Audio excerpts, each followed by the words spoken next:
A day for remembrance. Ronald Reagan, family and friends remember the 40th president who promised a new morning in America.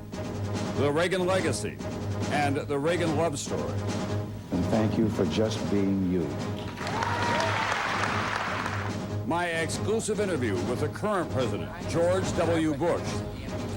And here in Normandy, emotional memories of D-Day and the millions of brave men and women who helped save the world 60 years ago. This is NBC Nightly News with Tom Brokaw, reporting tonight from the American Military Cemetery at Normandy. Good evening once again from the American Cemetery overlooking Omaha Beach in Normandy. It has been an especially emotional day here, the 60th anniversary of D-Day, and of course everyone is remembering the memorable speech by President Ronald Reagan here 20 years ago on the 40th anniversary. We're going to begin tonight with the death of Ronald Reagan. My colleague Brian Williams is in California with the preparations that are now underway for the final tribute to the president. Brian? Tom, before he was a citizen of the world, Ronald Reagan was a citizen of California. And before he was a two-term president, he was a two-term governor here.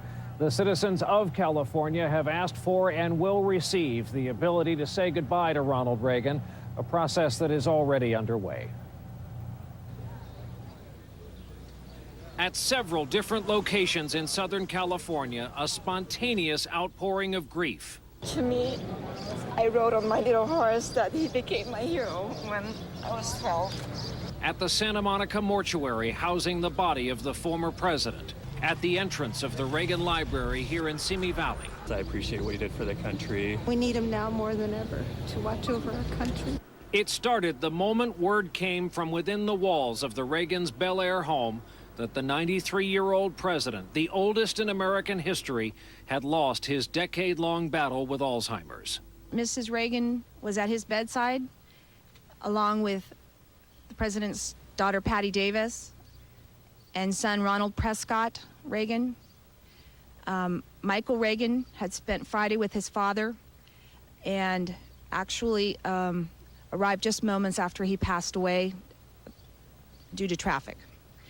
But it was a very, very private moment. Reagan family spokeswoman Joanne Drake today revealed the funeral plans first drawn up by the family in 1981. The president will lie in repose for public viewing of the casket at the Reagan Library through Tuesday. On Wednesday, the president's body will be flown by Air Force jet to Washington, where President Reagan will lie in state following a procession through the city. On Friday, a funeral service at Washington's National Cathedral, and after another transcontinental flight, sunset burial at the Reagan Presidential Library. At the Presbyterian Church where Ronald Reagan worshiped for years and was remembered this morning, a Holy Bible occupied the seat he once used. God, we thank you for Ronald Reagan. And from around the world, expressions of sympathy for Nancy Reagan, who in today's Time magazine writes, "I think they broke the mold when they made Ronnie." It's been a really hard 10 years for her. She really appreciates the love and the prayers and the support that has been extended to her by so many people. And by order of the president, Friday will be an official day of mourning. Flags will remain at half-staff for 30 days. The first state funeral Washington will host as a city since LBJ. It is quite possible that the burial here Friday will see all living former American presidents, 4 of them, as well as some of the world leaders perhaps, gathering in Sea Island, Georgia for this week's G8 summit. Tom. Thanks, Brian. Here in Normandy, flags were at half-staff today as a tribute to President Ronald Reagan. And condolences and other tributes were pouring in from around the world. NBC's Andrea Mitchell tonight on the legacy of President Ronald Wilson Reagan. It will take years for history to reach its judgment, but Ronald Reagan's most important legacy may well be accelerating the end of the Cold War. Mr. Gorbachev, tear down this wall. In a series of historic summits, Reagan, a fervent anti-communist, used a combination of toughness and charm to break new ground with his Soviet counterpart, Mikhail Gorbachev. After the meeting, I told my team he's a real dinosaur, and he said that I was a hard-headed Bolshevik. Gorbachev today describing to NBC News their first meeting in Geneva. He wanted to finish his time in the presidency as a peacemaker, as a man who wanted to change the world for the better. Together they forged an arms agreement that would change the world. We are now in an era which is a very dangerous world, but we don't wake up every morning with the threat of a nuclear exchange which could annihilate the globe. But as large as Reagan's role on the world stage, his domestic policies forever changed American politics with what became known as the Reagan Revolution. He was a masterful politician. I am paying for this microphone. Consistently underestimated by opponents in both parties, he beat expectations. When people talk you down and they're wrong about it and you can prove them wrong, you're going to succeed. He named the first woman to the Supreme Court, fired striking air traffic controllers, and produced a prolonged economic expansion despite huge deficits. Well, I think his legacy is that he taught us again to be proud of America as a unique country. He taught us that cutting taxes and cutting regulations create jobs. In his second term, he struggled to overcome the Iran-Contra scandal. Goodbye. In the end, he won over many of his enemies while inspiring a new generation of followers. As Mikhail Gorbachev said today, Ronald Reagan was an American original. Andrea Mitchell, NBC News, Washington. Earlier today here in Normandy, I talked at length with President Bush about President Reagan and about the other critical issues of the day. Here is some of that interview. Let me ask you about President Reagan. Yeah. The Bush family has been involved in politics for a long, long time. But in many ways, President Reagan was a patron of the Bush family in politics as well, because your dad became his vice president, then ran for president. What is your best memory of Ronald Reagan, the politician and the man? I remember how electrified the crowd became when Ronald Reagan just walked in the room. There was something just unbelievably charismatic about him, and people loved to be in his presence. I remember the stories my dad would tell of his great sense of humor. He had a wonderful Irish sense of humor, and he would keep people off guard by being humble and funny. And he'll be sorely missed. He was a great president, Tom. One of your predecessors, who was the commander-in-chief during the time of World War II, Franklin Delano Roosevelt, was well known for his canny ability to hold the alliance together and to be patient and plan. D-Day was not easy. Right. A lot of people wanted to rush it. Some people say that's the difference between then and now. They planned, they took their time. Then when they were ready, they went. In Iraq, we rushed it. Well, you know, it's hard to say we rushed it because there was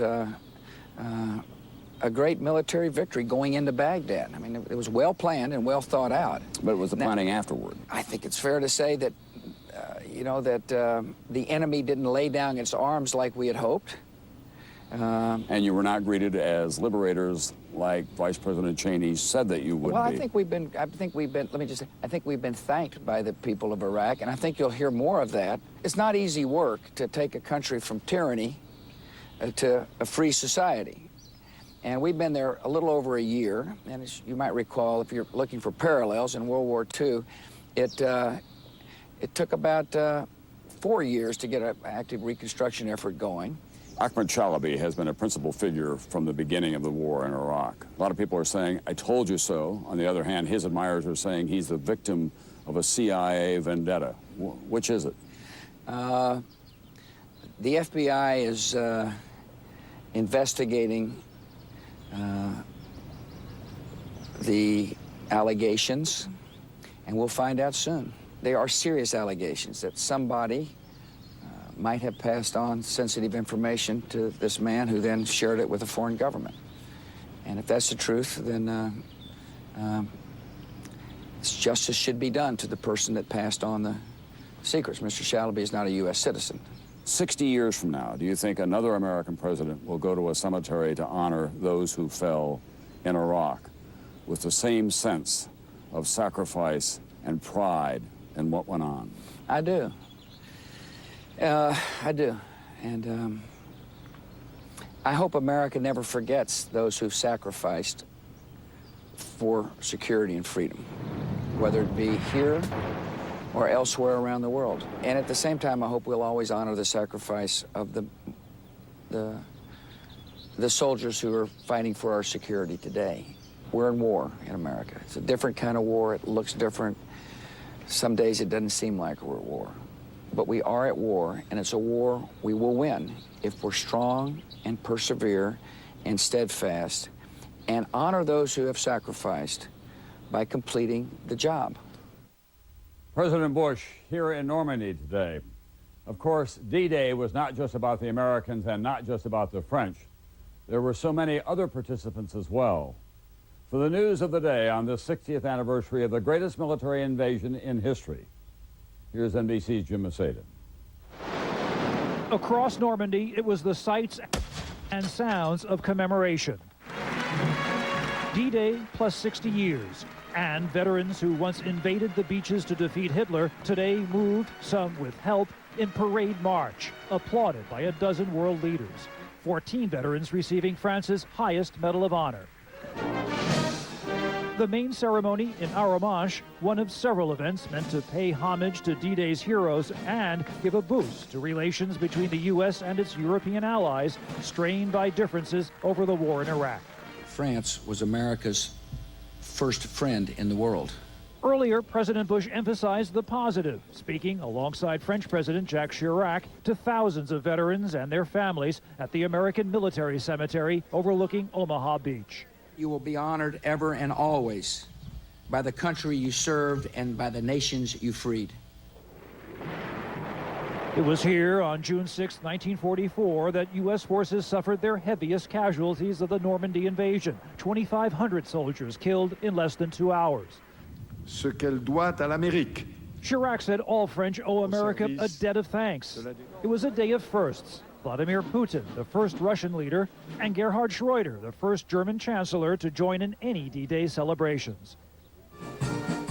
But most likely the last time that D-Day will be marked with such pomp and glory. Over 1,000 World War II veterans are dying every day. It's perhaps why so many of the veterans say they feel a special emotion this D-Day as they look around for the graves of buddies who died almost as boys. Bill Sullivan was an 82nd Airborne paratrooper who jumped and survived on D-Day. It was a struggle, but he found the grave of his commander dead at 19. They called him the Milk Bar Commando. He didn't drink, smoke, used bad language, didn't have any, I mean, the guy was always smiling. And as some relived D-Day memories, others wondered if all the goodwill between old allies would last. Jim Masada, NBC News, Normandy. And of course, the American cemetery behind me here in Normandy is not just about anniversaries. It's a permanent reminder of all the sacrifices 60 years ago. Now back to my colleague, John Seigenthaler in New York. John. Thanks, Tom. Still ahead as NBC Nightly News continues for this Sunday. He promised a new mourning in America. Tonight, how some parts of America are now mourning President Reagan's death. And later, a love story, the long and remarkable marriage and partnership of Ronald and Nancy Reagan. On the Iraq watch, as diplomats work this weekend on new UN resolutions on Iraqi sovereignty, it is yet another violent weekend. 4 people working for an American security company died when gunmen opened fire as they traveled to the Baghdad airport. 2 of the dead are Americans. The other 2 are Poles. All worked for Blackwater, USA. Also, a car bomb killed 9 people and wounded dozens of others outside an Iraqi U.S. base just north of Baghdad. Last-minute security preparations are extraordinary tonight at Sea Island, Georgia. On Tuesday, leaders of the group of 8 nations gather for a 3-day economic summit. Some 20,000 federal, state, and local police officers will be there to help guard President Bush and the leaders of America's allies. There's new research out tonight indicating the cholesterol-lowering drugs called statins may protect against colon cancer. A study involving more than 3,000 people presented at a scientific conference in New Orleans shows that over 5 years, those taking statins were 51% less likely to get colon cancer. Doctors warn, however, a lot more research is necessary before they start recommending people to take the drug. And at the box office this weekend, it's not even close. Harry Potter has left Shrek in the dust. Early box office estimates show Harry Potter and the Prisoner of Azkaban taking in more than $92 million in its first weekend. Shrek 2 was a distant second, ringing up a respectable $37 million this weekend. When we come back, some final thoughts from Tom Brokaw, and inseparable for a half century, the Reagan love story.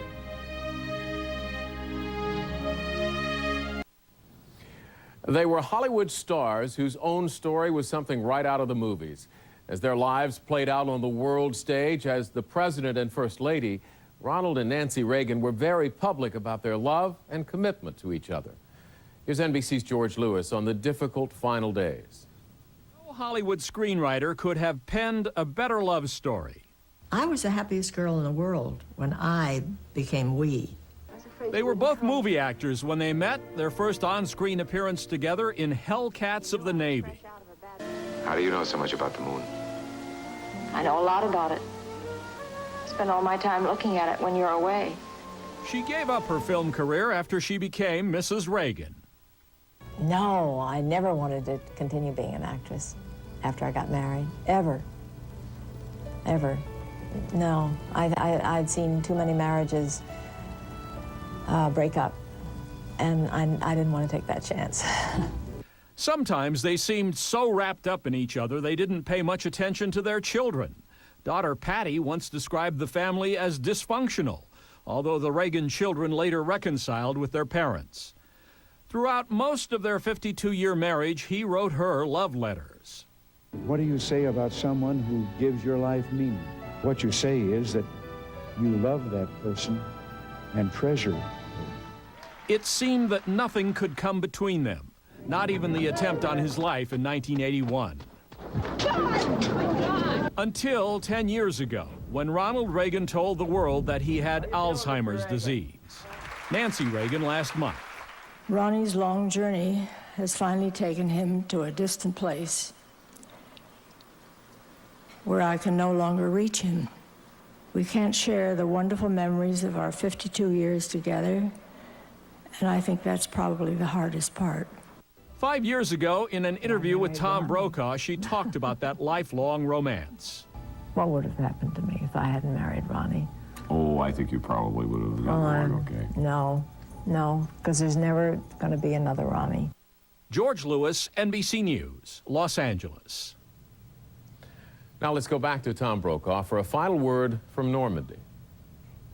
Thanks, John. How poignantly ironic that Ronald Reagan died on a D-Day anniversary. It was 20 years ago, on the 40th anniversary, that he moved the world with his comments about the boys who swept ashore here and liberated Europe on June 6, 1944, the boys of Punta Hoc and all the others. And at his side on that 40th anniversary, his wife, Nancy Reagan, who was always at his side in their public life and in their long years of marriage. The past few years have been difficult for Mrs. Reagan. Not at all what she expected in the closing years of their life together. But she never complained. Ronnie, as she called him, was always the love of her life. And she was at his side again when he died. That's Nightly News for this Sunday night. I'm Tom Brokaw in Normandy. Tonight, on a special edition of Dateline NBC, beginning at 7 Eastern Time, a remarkable story from Normandy, followed by my extensive interview with President Bush. And then, of course, we'll have a very busy week ahead. I'm Tom Brokaw, and I'll see you tomorrow night from New York.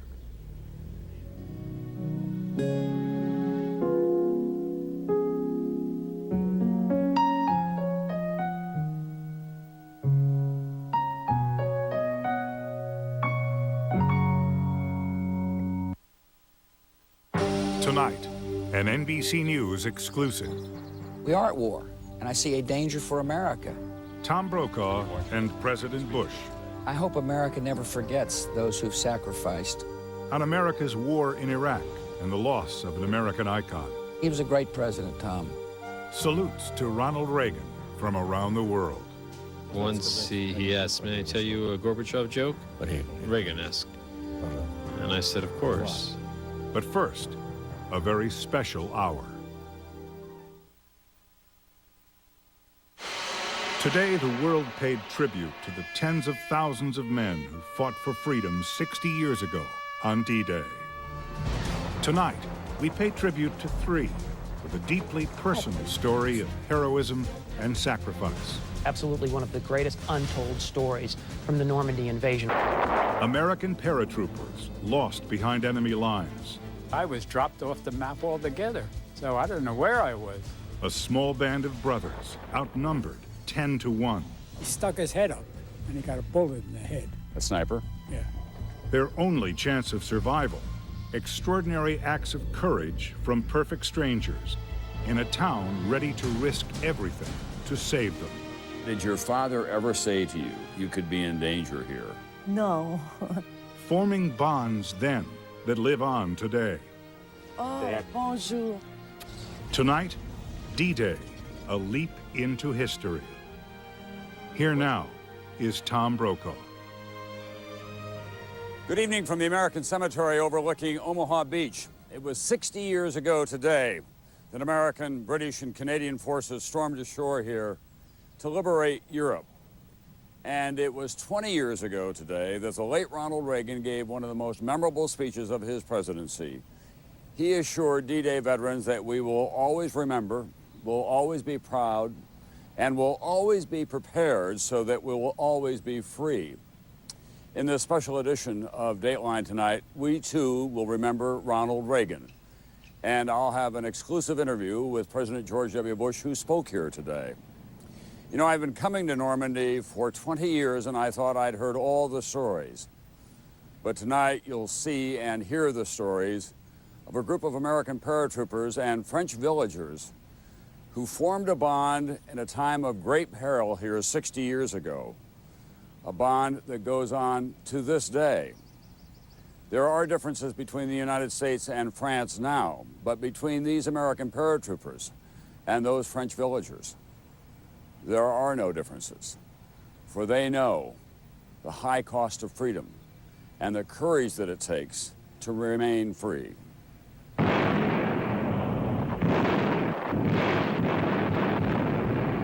This is the D-Day of newsreels and history books. The massive amphibious landing, the heavy bombing, the intense shelling, the legendary invasion that changed the course of the greatest war ever fought. It's going to live for thousands of years as this flashpoint, this turning point, and the big turning point of it all was D-Day. But D-Day was something else as well. A battle won by thousands of individual acts of courage, a day of deeply personal stories unfolding within the great sweep of history. Stories such as this one. It takes place in a little French town the war planners didn't even put on their maps. It is a story of American warriors and the people they came to liberate, and how they formed a lifelong friendship through common courage, cunning, and sacrifice. It begins with three men, three among thousands of paratroopers who leaped into history on June 6, 1944, 60 years ago today. Everybody knew that this was probably the greatest invasion in the history of the world. Morale was high, and people were anxious to close with the enemy. Back then, Frank Naughton was a 26-year-old lieutenant. Today, he looks every inch like the judge he became after the Army. Ed Barnes was 24. 60 years later, he still proudly fits into his uniform. John Hinchliffe, the youngster, was 22, a machine gunner. His cap proclaims him a member of the 82nd Airborne, the All-American Division. I think we've done a darn good job. I wouldn't advise anybody to say otherwise. None of them set out to be a hero. John Hinchliffe joined the Army at age 16 to escape the Great Depression. And they came around asking for volunteers for the Airborne. We didn't know what Airborne was, really. Frank Naughton says he volunteered for airborne duty for the promise of adventure and better pay. We were getting $21 a month, and that promised us an additional $50. I think that had a great deal to do with it. Ed Barnes was drafted in 1942. His first assignment was to be a bugler in the band. I wasn't going to join no band. I would rather be in combat. So that's when I volunteered for the Airborne there.